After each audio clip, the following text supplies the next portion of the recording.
Ecological conservation is essential for maintaining the balance of natural ecosystems, which support life by providing clean air, water, food, and climate stability.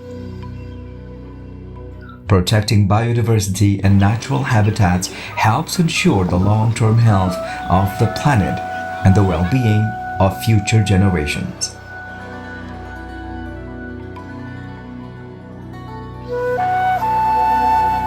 Wuhan, a city historically known as the City of Hundreds of Lakes, has made significant strides in ecological conservation and restoration in recent years. Recognizing the importance of its rich water resources and biodiversity, the local government has implemented various measures to protect and enhance its natural environment. Countries around the world are racing to find the answer to address the challenges of climate change and the sustainability of our planet. The land of China has come up with an answer of ecological conservation, which commenced decades ago.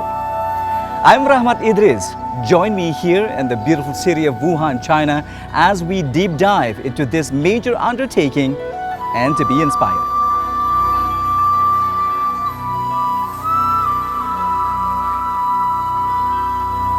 To understand these conservative efforts, let's trace back the city's history from hundreds of years ago at the historical Yellow Crane Tower.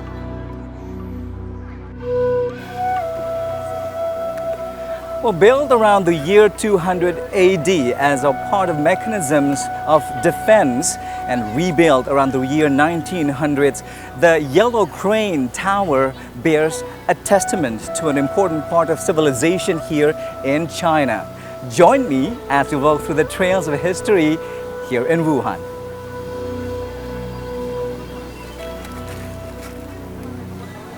Yellow Crane Tower, located in Wuhan, China, is one of the most famous and historically significant landmarks in the region. Originally built during the Three Kingdoms period over 1700 years ago, the tower has been destroyed and rebuilt several times throughout history, with the current structure completed in 1985. Standing atop Snake Hill by the Yangtze River, the tower offers stunning panoramic views of the city and the river. It is celebrated not only for its architectural beauty, featuring traditional Chinese design with elegant eaves and intricate carvings, but also for its cultural importance as a symbol of Wuhan's rich history and legends.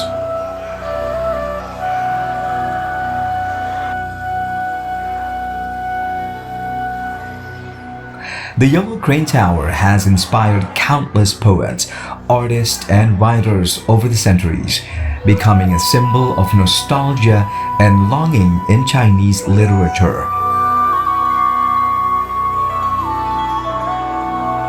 It is especially famous for poems by Tang Dynasty poets like Chu Hao, whose verses immortalize the tower's beauty and the melancholic emotions it evokes.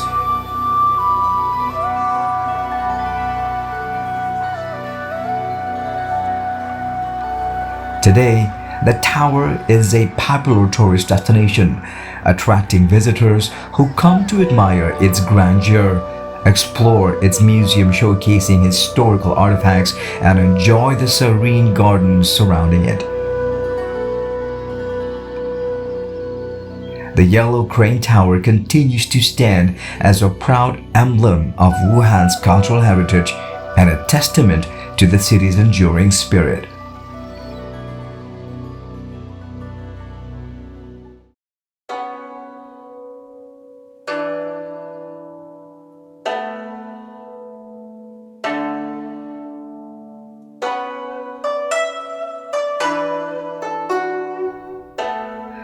A key focus has been the conservation of its extensive wetland network, which plays a crucial role in flood control, water purification, and providing habitats for diverse flora and fauna.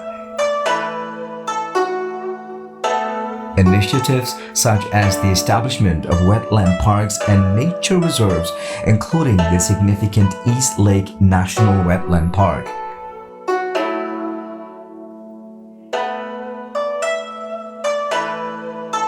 East Lake in Wuhan, China is a vital natural resource that has been the focus of extensive conservation efforts to preserve its ecological health and biodiversity. As one of the largest urban lakes in China, East Lake plays a crucial role in supporting local wildlife, maintaining water quality, and providing recreational space for residents and tourists.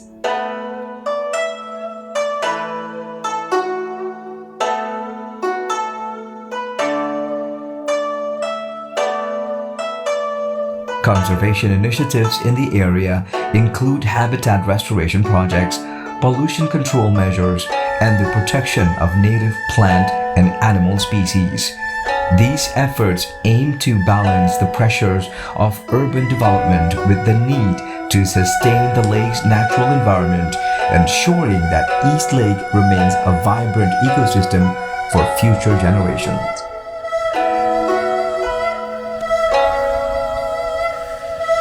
Oh wow, I'm just taking in all the majestic view around me here and under the pine trees and also the fresh breath of air.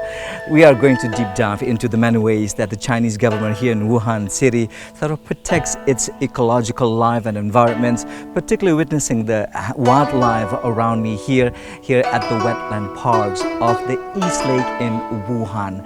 Join me as we take a look around.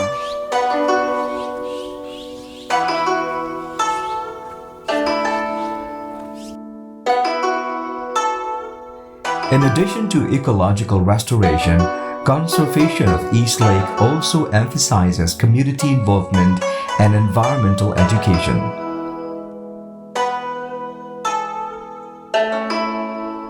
Local authorities and organizations collaborate to raise awareness about the importance of preserving the lake's delicate ecosystem through public campaigns, guided nature tours, and educational programs in nearby schools.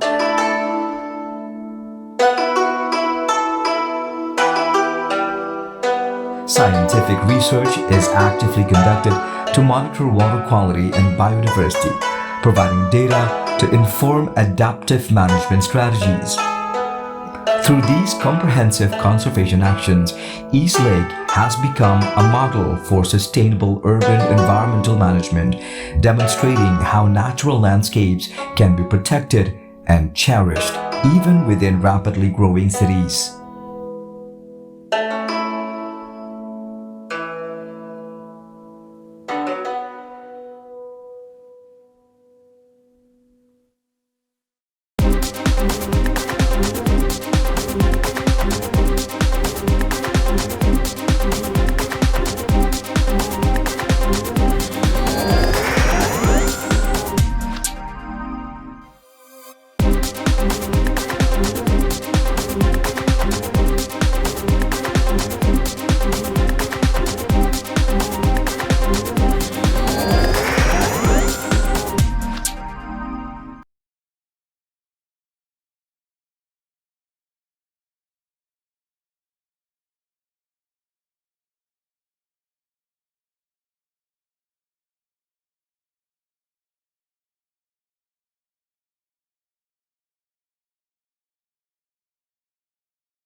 A former mining site in Wuhan, China has been revitalized into a lake that is now a popular tourist destination.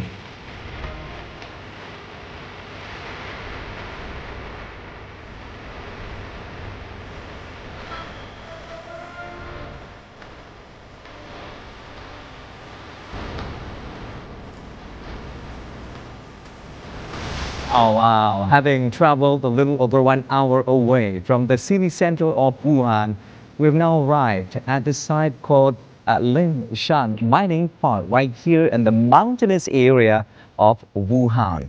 It used to be a limestone mining site and a wasteland. The local government has turned it into such a majestic tourism site, attracting visitors from different parts of the countries and around the globe as well. The whole entire area is a true testament to the efforts of the local government to preserve its economy.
This place is Lingshan. I think there's so much beautiful views and delicious foods, and the people here are very friendly. It reminds me of a sentence that 绿水青山就是金山银山. It means that the green mountains is like gold mountains to us. So it's very beautiful and it's very precious.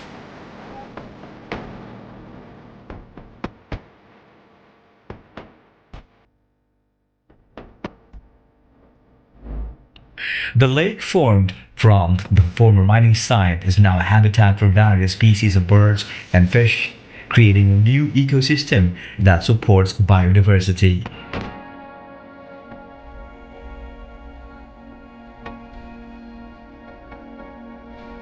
The success of the project has also encouraged other cities in China to do the same by turning former industrial land into green and productive public spaces.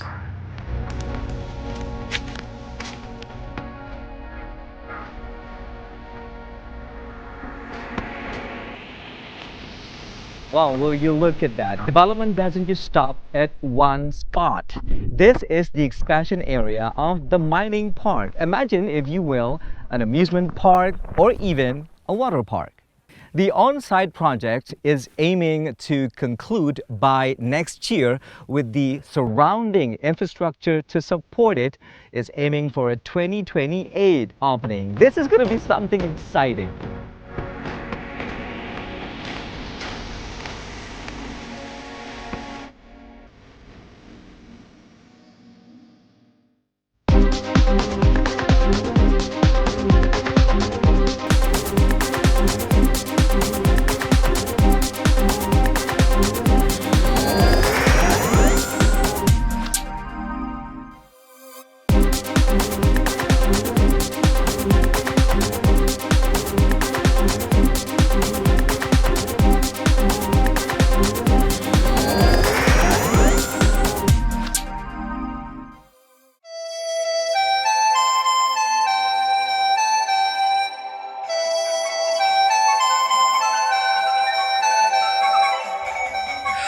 Wuhan Garden Expo Park is a vast and beautifully designed urban green space located in the Jiapu district of Wuhan, China.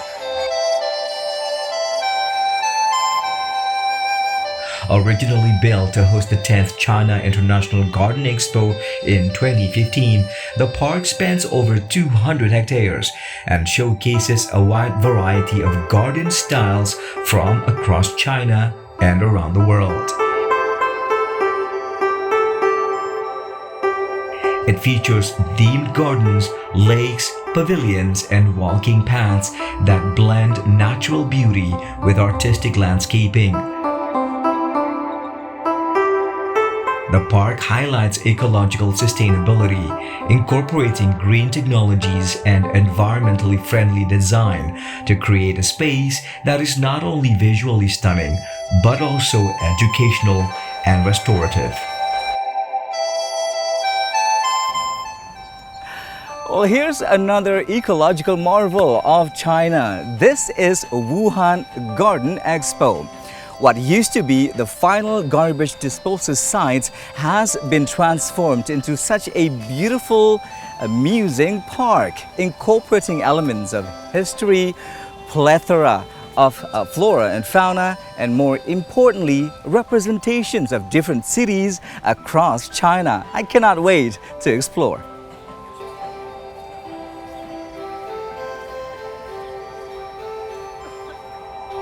Today, Wuhan Garden Expo Park serves as a popular recreational and cultural destination for both locals and tourists. Visitors can explore traditional Chinese gardens representing different provinces, as well as international garden displays that reflect diverse horticultural traditions.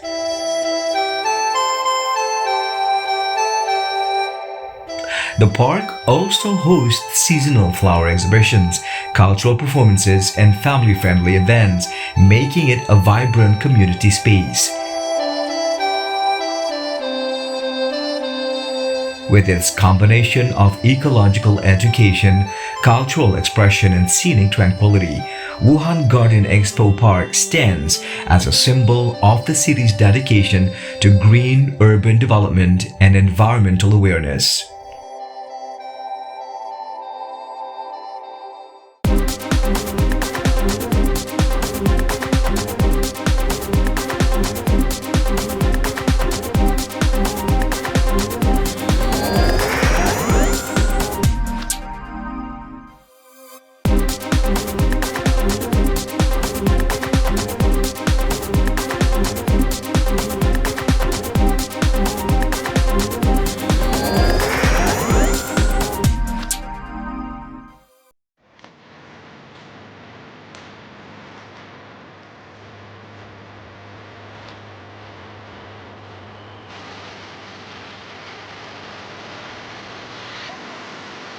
Another significant effort of conservation is conducted by the Institute of Hydrobiology of the Chinese Academy of Sciences located in Wuhan, China, which is a premier research institution dedicated to the study and conservation of freshwater ecosystems, with a particular focus on endangered species such as river dolphins.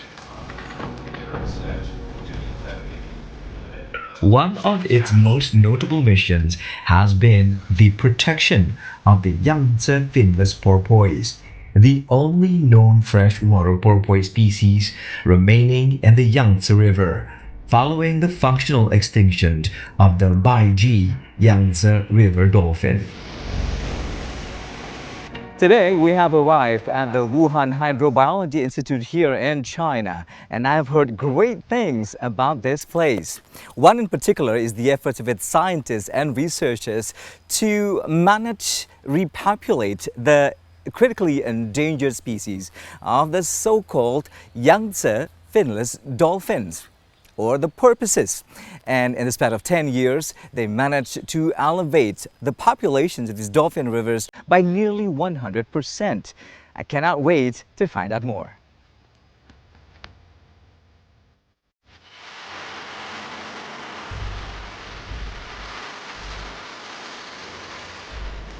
The Institute conducts extensive field research, captive breeding programs, and habitat monitoring to support the survival and recovery of this critically endangered species. The Institute also plays a vital role in advising environmental policy and conservation strategies for China's major rivers. Yeah, the Institute of Hydrobiology is a research branch of the Chinese Academy of Sciences. And it is a big institute actually. We have many research fields aspects. But for a research group, we are a research group in the institute. All work money about conservation and research for the Yangtze Finnish porpoise. And also another species, Baiji, but unfortunately Baiji is already gone. And now personally we mainly working on the research and conservation of these species. Yeah. Okay. Actually, the first estimated number of the Finnish porpoise was in early 1990s. The population we estimated at that time actually was like 3,600, maybe more actually. And since then, the population declined very quickly. The population declined to about 1,800 in 2006, and then down to 1,045 in 2012, and then down to 1,012 in 2017. So you can see the population decline very quickly, and so the Chinese government put a lot of efforts to protect this animal, and you can see the big change in the Yangtze River, and particularly the fishing ban, that, and we started the fishing ban since 2020. Injured animal, Chinese porpoises. Other nations went to this institute, for example, to learn the balance. Beyond its scientific research, the Institute of Hydrobiology actively engages in public education and international cooperation.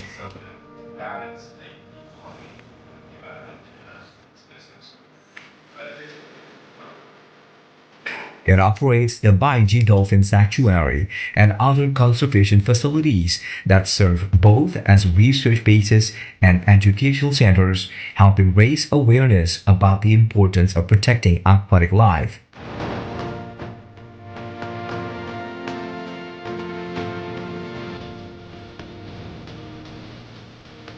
The Institute also collaborates with global organizations, universities, and conservation groups to develop innovative technologies and conservation models. Through its multidisciplinary approach, combining biology, ecology, environmental science, and public policy, the Institute continues to lead efforts in conserving river dolphins and promoting sustainable development of freshwater resources in China and worldwide. From the depths of Yangtze River to the top of the mountains, our journey here in the beautiful city of Wuhan, China, has given us a true portrayal of ecological conservation.